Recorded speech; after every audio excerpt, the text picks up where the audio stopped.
Follow us on Facebook at Off Script with Super E Podcast. Also follow us on Twitter at offscriptpod_1.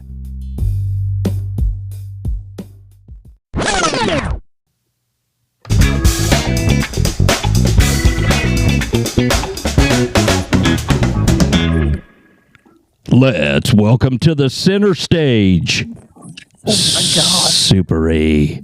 What's up, A-Train? Did that take you back to the strip clubs at all? Kinda. Yeah. Or the firemen, police punch-ups that we had. Yes. Yeah. Well, I would say let's get ready to rumble. Oh, So, that's right. how are you? Doing okay, and yourself? Very, very good. Thank you. Yes. What, you thought of something entertaining to tell us today? Yes, since we opened up with our very sterile opening. Yeah. I mean, I said it and there was just not even a chuckle from you. That's fine. I can live with it. I'm a big boy. I can handle it. But anyways, what I'm going to talk about today is, now this was way, way, way back in the day, about 1985 or 6. Okay. And this was when Super E was still in uniform and a young rascal, you know, full of piss and vinegar, as we've said before. Yes. And this is just giving a little backstory to the main event. Okay. And me and an officer was sitting there right when our shift began. And he was a newer guy, come on, about a year after me. So I had a year on the street, so I thought I knew everything. Crusty veteran. Yeah, crusty veteran. And he was a young guy, and he was a dude. He always maintained his. I think this was the first kind of. I never heard the term metrosexual, but Okay. he was very concerned about shaving off body hair, trimming eyebrows. Oh man, he was like he was ahead of the game. Way ahead of the game. Yeah. He tapered his uniform so his biceps looked bigger and waist looked smaller. Okay. And he looked very impressive in his uniform. Now, my uniform, it wasn't dirty, but all I was concerned about was, as long as it doesn't smell like Waffle House farts, I'm good to go. So we were sitting there talking, and we were talking about what we did to stay in shape. Right. And he was talking about he did a lot of running. He did some, I think, kickboxing or taekwondo. And I said, yeah, I lift a bunch of weights and hit a heavy bag and just try to make it so we can defend ourselves. And we were getting pretty full of ourselves. It was like, oh, yeah, man. Yeah, well, what we do keeps us in good shape. And, you know, there's not too many guys out here that would probably kick our ass. We'd be able to handle ourselves in probably any situation. Of course. The universe heard that. Okay. And said, well, guess what? Because I immediately got on the run. I got a run by the dispatch. Attention, George 82, please take a domestic. Probably resulting in your death or being sodomized. And Wow. I was like, oh, okay.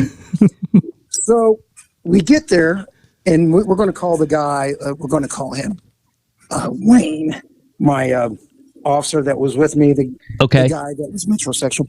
Gotcha. So me and Wayne, we're still feeling pretty good about how much of badasses we are. Uh-huh. So we go up to this house on the domestic run, knock on the door. Very young, attractive woman answers the door.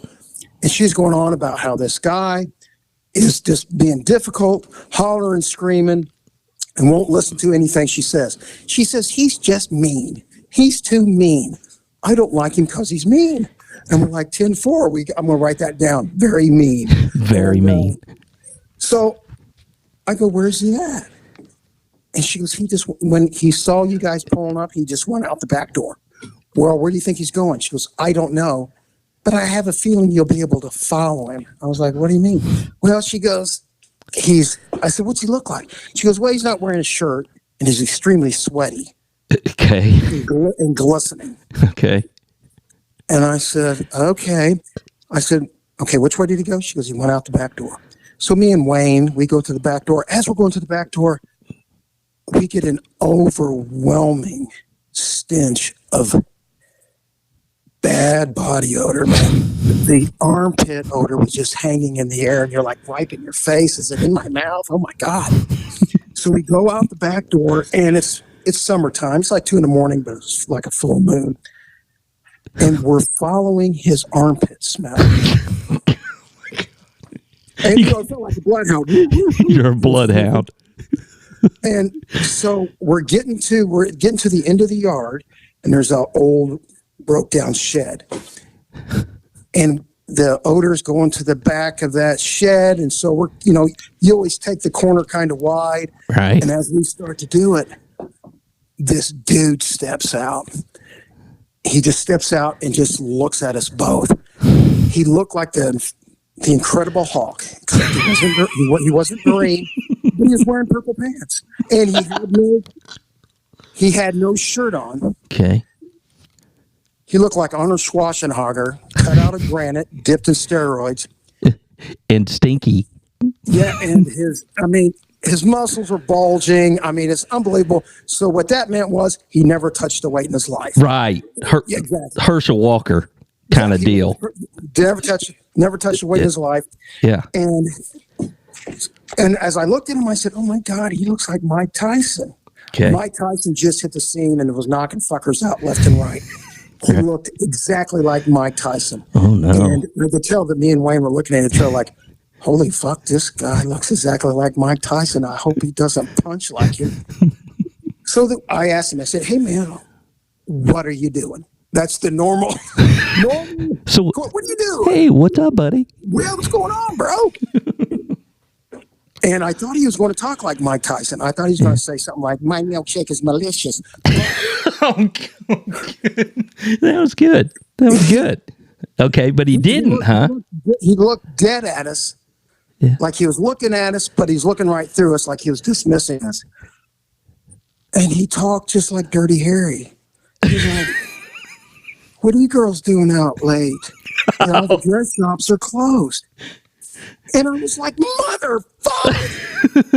Did he just dismiss our manhood and emasculate us? He said, "What are you ladies out doing tonight?" Yeah, the dress shops are probably closed. We look at each other like, well, wait a minute. We're bad dudes. Hold on. You don't look at and treat us like that. And then I was like, well, we're out here on domestic disturbance.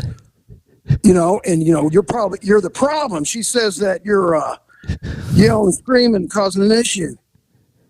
So I take it you're going to believe her. You can't believe anything that bitch says. So won't you two Barbies get back in your Barbie patrol cars and get the fuck out of here? And now we're like, wait a minute, he's just done it twice. Wait, you can't talk to us that way. Yes. And I was like, man, this dude, I'm thinking he could probably, this is going through your head real fast, what you're going to do. Well, I have a feeling he's not going to go peacefully. Mm-hmm. And he's not going to cooperate. And there's a high probability that he will either rip one of our arms and legs off and then rip the other one's head off and shit down his neck. And I was like, this isn't going the way I hoped. Right. And then I was like, listen, we're out here. We got to do what we got to do. Keep the peace kind of thing. She says you're doing this. You say you're not doing anything. Uh-huh.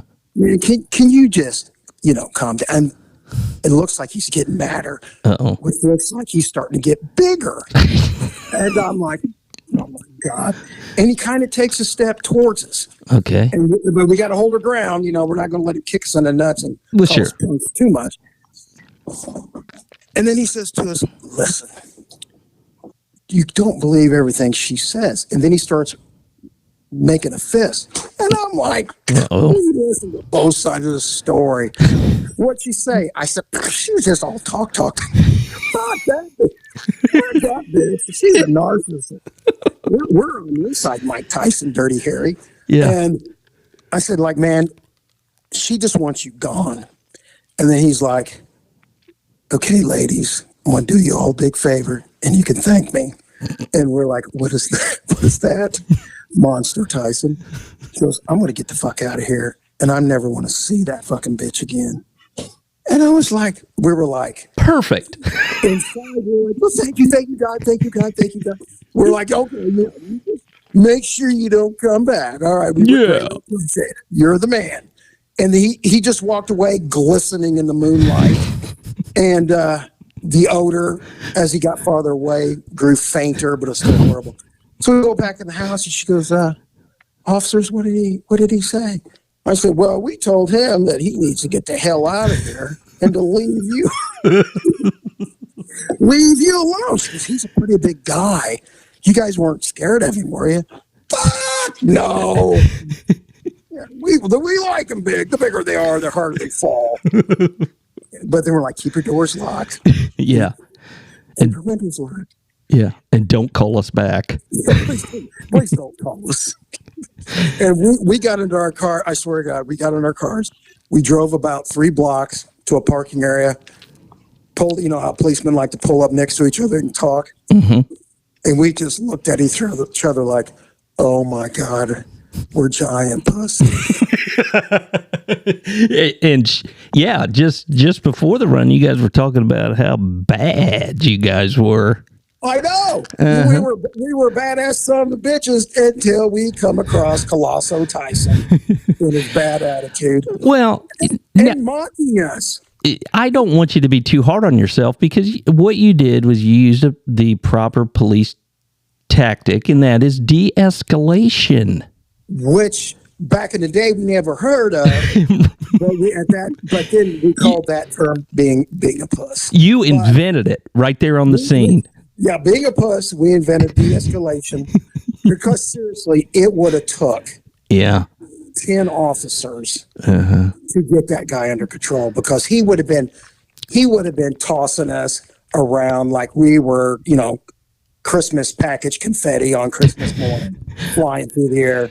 Well, I think you're selling yourself a little short, but you're being realistic. If here's the deal.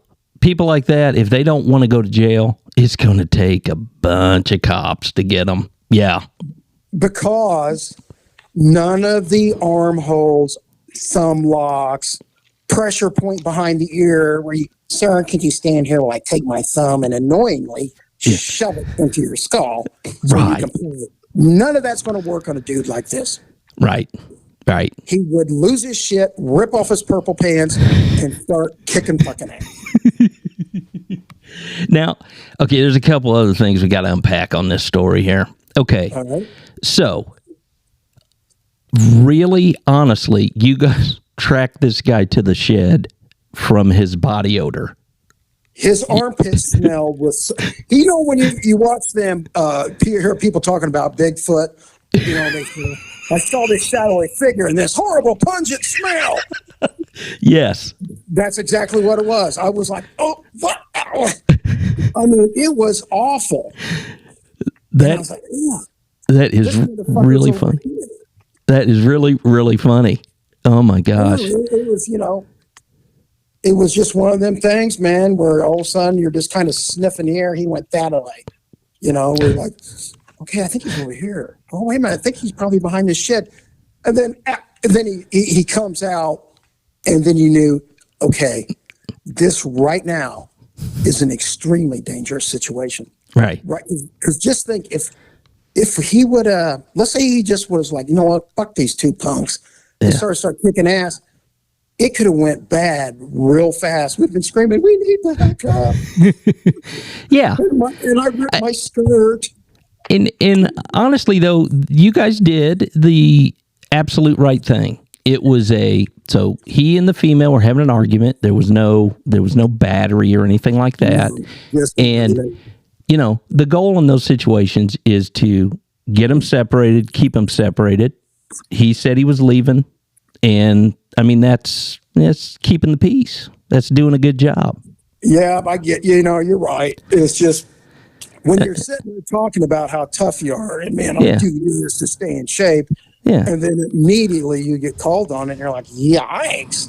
I just met somebody that could easily kick my ass. Right. I mean, I'm not diminishing the fact that you and Wayne were giant pusses, but I'm just saying you guys handled it very, very well. I'm proud of you.